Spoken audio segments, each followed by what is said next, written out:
अस्सलामुअलैकुम वरहमतुल्लाहि वबरकातुहू। नाज़रीन, पांचवा छठा पारा और आयत नंबर 17 और सूरतुल माइदा।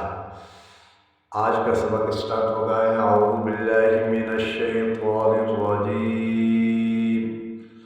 बिस्मिल्लाहिर रहमानिर रहीम। वक़ालतिल यहूद वन्नसारा नहनु अब्नाउल्लाहि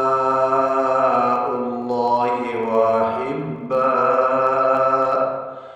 क़ुल फलिम युअज़्ज़िबुकुम बिज़ुनूबिकुम बल अंतुम बशरुम मिम्मन खलक़ यग़फ़िरु लिमन यशाअ व युअज़्ज़िबु मन यशाअ वलिल्लाहि मुल्कुस समावाति वल अर्दि वमा बैनहुमा व इलैहिल मसीर। या अहलल किताबि क़द जाअकुम रसूलुना युबय्यिनु लकुम अला फ़त्रतिन मिनर रुसुलि अन तक़ूलू मा जाअना मिन बशीरिन वला नज़ीर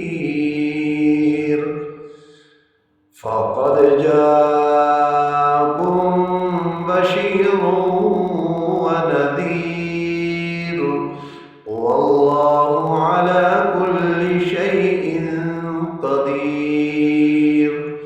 वइज़ क़ाल मूसा लिक़ौमिही या क़ौमि उज़्कुरू निअमतल्लाहि अलैकुम इज़ जअल फ़ीकुम أنبياء وجعلكم ملوكا وآتاكم ما لم يؤت أحدا من العالمين يا قوم ادخلوا الأرض المقدسة التي كتب الله لكم ولا ترتدوا على أدباركم فتنقلبوا خاسرين.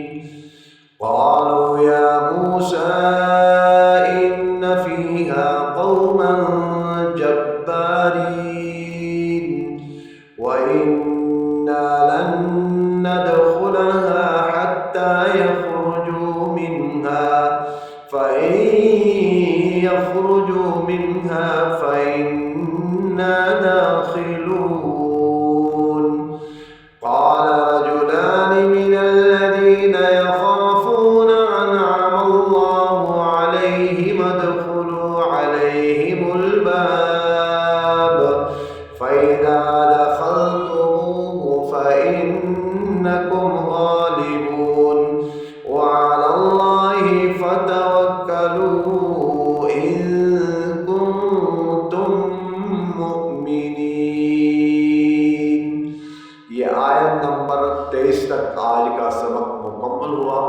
नेक्स्ट वीडियो में मुलाकात होगी। अस्सलामु अलैकुम वरहमतुल्लाहि